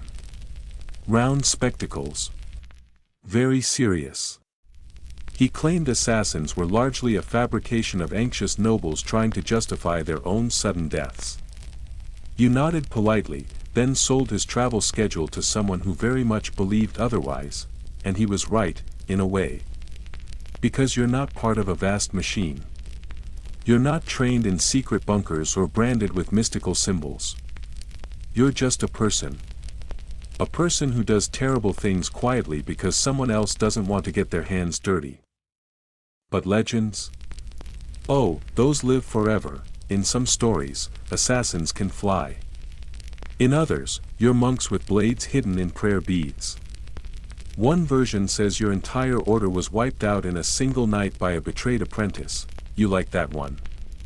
Bit dramatic, but it's got style, and maybe that's the point. Maybe people want you to be more than human so they can believe they're safe from people. Monsters are easier to rationalize, humans are terrifying, especially when they knock on your door, smile, and hand you a sealed note. Back in the cell, your escape plan is almost ready. You've worn away enough mortar behind the stone ring to wiggle it. Another few hours, and it might give. You've faked a fever so convincingly the guard now walks faster past your cell. That helps, you whisper to yourself. Not prayers. Not mantras. Just names. The ones you've taken. The ones you've left behind. Your real name doesn't matter. If someone carves it into a book later, it won't be you they're writing about. It will be an idea. A myth. The assassin who vanished into smoke. The silent justice. Proof that power can be ended with a knife and a whisper. You hope they get the cheekbones right in the illustrations. You know how this ends. Either you escape tonight or you don't.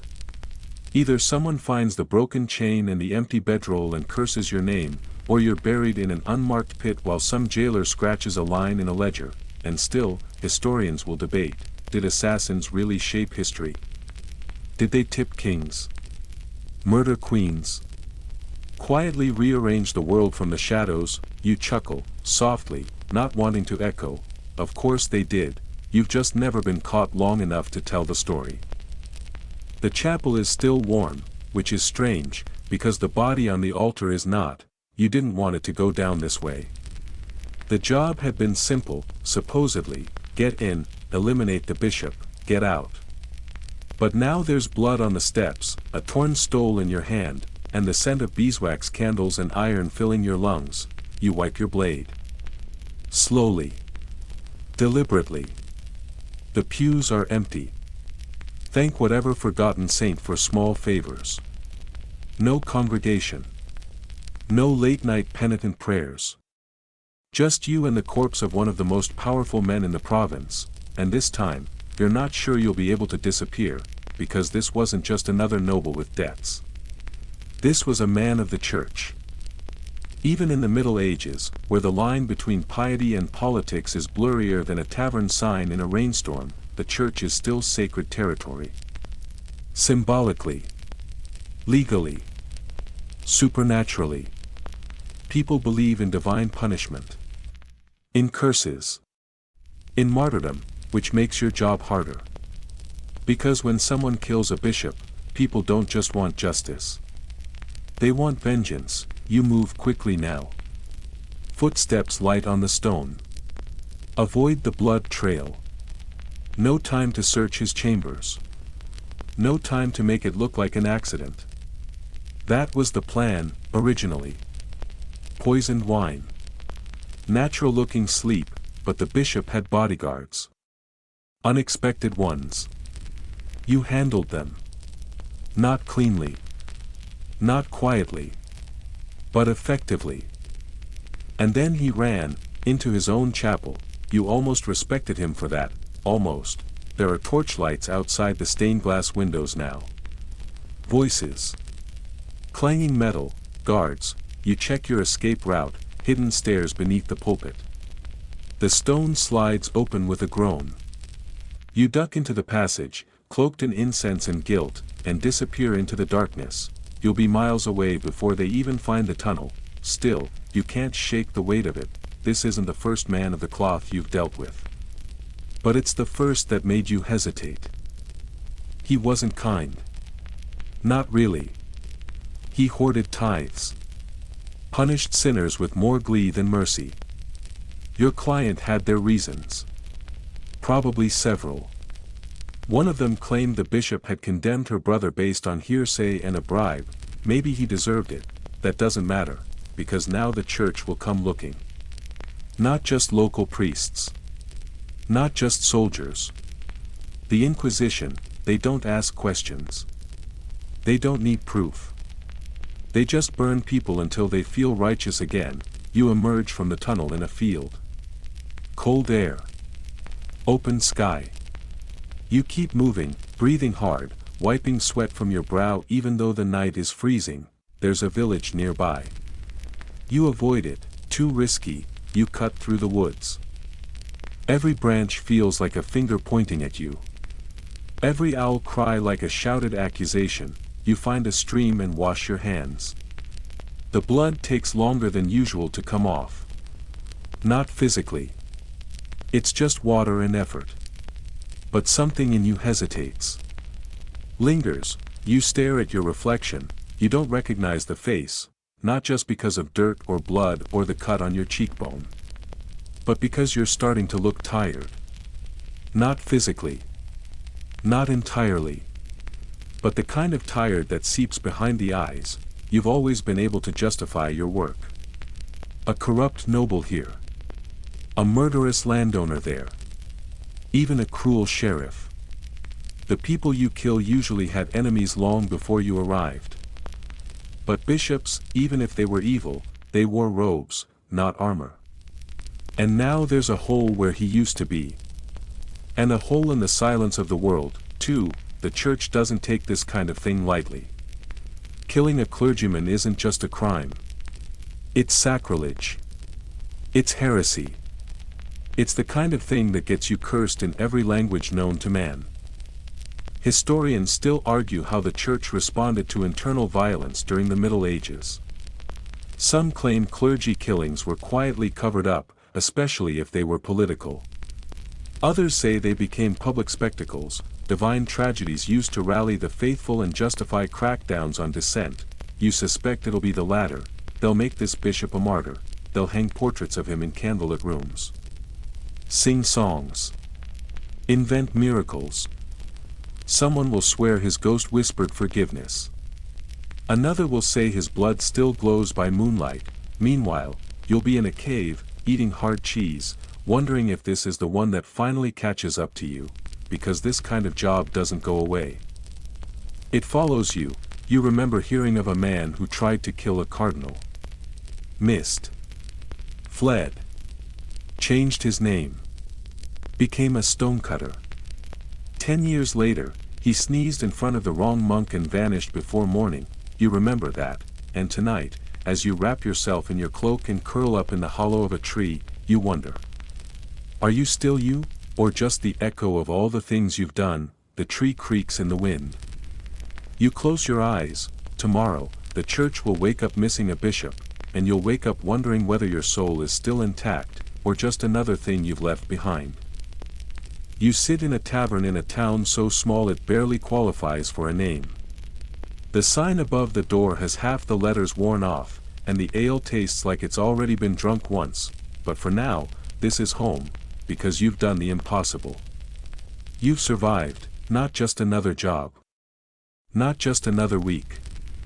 You've survived long enough that the guards stopped asking about you by name, long enough that the wanted posters started curling at the edges, left to fade in the sun and the rain, long enough that the people you once feared might recognize you now look at your face and see nothing special.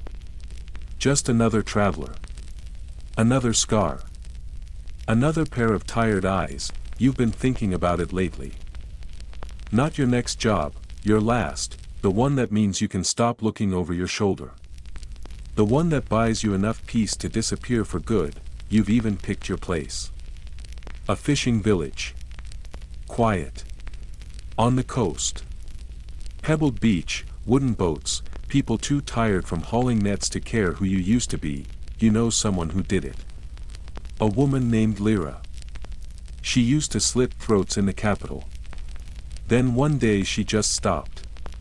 Opened a candle shop. Married a beekeeper. You heard about her last year. Someone burned the shop down. No one could prove it was revenge, but no one had to. That's the curse, isn't it? Even when you try to leave, your past has a longer reach than your legs. Retirement, for someone like you, doesn't mean safety, it means camouflage. You'd need to fake your death. Again, you've done it twice. Once with a burning barn and a fresh corpse from the gallows. Once with a forged plague certificate and a bribed priest who swore he saw your final breath. Dramatic, sure, but effective. You'd need to change your name again. Not just your surname this time. Everything, accent. Posture. Habits. You once spent 2 months pretending to be left-handed just to throw off a bounty hunter. You'd have to get rid of the tools too. The blades. The vials. The coat stitched with secret pockets. That's the hard part, not because you're sentimental, because they're the only things that have never betrayed you. You'd miss the edge of a well-balanced dagger. The weight of a pouch hidden in your boot. The way a lockpick sits so comfortably behind your ear, but maybe you'd gain something else, a place where the only blood under your nails comes from gutting fish, a place where the creak at the door means a customer, not a kill order, a place where you might actually sleep through the night without one hand wrapped around steel. Historians still debate whether assassins ever truly retired. Some say yes. Names vanished from records. Jobs stopped mid-decade. Contracts unexplainedly dropped. Others claim the only retirement plan for killers was a shallow grave. You want to prove the first theory right. You finish your drink. It's terrible. You step outside, onto the cracked cobblestone, and breathe in the cool night air. You don't smell blood. Or sweat. Or horse dung. Just wood smoke and wet leaves. You walk down the lane slowly. No one follows. No one watches. You're just another silhouette in the dark. You think about your real name. You haven't said it aloud in years. You almost whisper it now. But something stops you. Like it doesn't belong to you anymore, because the truth is, you're not who you were, you're not even who you meant to be, you're just what's left. And maybe that's enough. You turn down a road that leads toward the coast, a long road, a quiet one. You've still got enemies out there. A dozen, at least. People who remember. People who guess. But they're all tired too. Or dead. Or dying, and those that remain, they're looking for a ghost, not you. You walk on, one hand still resting on the hilt of your dagger. Not because you plan to use it. Just because it's what you know, but in a few days, maybe you'll set it down, bury it in the sand, let the tide take it, because you're done, almost. One more sunrise, then you're free, maybe. You watch the village come to life from a distance, standing beneath a tree that's more lichen than bark, your cloak drawn tight, hood shadowing your face. This is it, the last place. There's no target here. No contact. No employer waiting with half-truths and a bag of underweight coins. No plan. No escape route, just stillness. You walked for 3 days to get here, feet blistered, ribs sore, body held together with nothing more than stubbornness and muscle memory. But you made it. Somehow, the sun's rising. Birds are starting to sing. The villagers are already busy, carrying buckets, feeding livestock, arguing over bread. They don't know you. You're just a figure on the ridge. A traveler. Maybe a pilgrim. Maybe a fool, and for once, no one's looking over their shoulder because of you. You sit. Not crouch. Not perch. Not hover, sit, like someone who isn't expecting to bolt at any moment. Like someone who belongs. It's unsettling. You pull out the last of your food, dried meat and hard bread. Enough for one more meal, maybe two. But the woman in the village who runs the bakery might trade for firewood. You've seen worse deals. You've already buried your blades, last night, in a clearing. One by one, wrapped in cloth, pressed into the earth with no markers. No ceremony. Just silence. You told yourself it was symbolic. It felt more like amputation. But it had to be done, because the truth is, you wouldn't last another season doing this. You feel it in your bones. In your lungs. In the way your hands sometimes shake when you reach for a door. You've survived more than most. Poisonings. Betrayals. Fires. Falls. Cells. Ghosts. You've seen things that would keep monks awake at night. And you've done things that should keep you awake. But now you want peace. You walk down the path slowly. No rush. No need to vanish into trees this time. The child runs past you, chasing a chicken, laughing. Doesn't even look twice at your cloak. That's a good sign. You find the well. Draw water. Drink. You exhale, long and slow, and realize this might be the first time you've breathed without fear in years. It feels wrong, and yet right, like wearing someone else's shoes and realizing they fit better than your own. You rent a room above the cooper's shop. Cheap. Dry. It smells like sawdust and mild mildew, which is practically luxury at this point. The bed creaks, you lie in it anyway, and sleep, not a half-sleep. Not the doze of a man with a dagger under his pillow. Sleep, real, solid, unmoving. When you wake, the sun is high, and no one has come for you. No one will, because you're gone. The assassin has vanished. Died. Faded into rumor, just as you were always meant to. They'll say you disappeared after the bishop job. That someone caught up with you. That you were executed in secret. That your own allies turned on you. That you grew wings and became legend. let them say what they want, because while they chase shadows, you will be here, learning how to live, slowly, one loaf of bread at a time. One sunrise. One name, your real name maybe, whispered in a quiet room with no locks on the door, no cloak, no dagger, just you, and that silence you fought so hard to earn. Wind down, the wind picks up softly as night drapes itself across the sky, brushing against the rooftops like a sigh too quiet to carry fear. Somewhere in the village, a dog barks once, then curls up beside a fire. A child hums a lullaby you almost remember, a tune that floats out the window and drifts past your shutter. You lie in bed again, not from injury. Not from exhaustion, just because you can. The floor beneath you doesn't creak like danger. The walls aren't closing in. The darkness no longer hides threats. It just holds the night. For once, your hands are still, you've tucked away everything sharp. Everything secret. Everything that ever made you look twice at a door before stepping through it. It's all behind you now, buried under leaves and stories. You lie there and listen to the quiet, not the kind of quiet that waits to be broken by footsteps or steel, but the kind that lingers.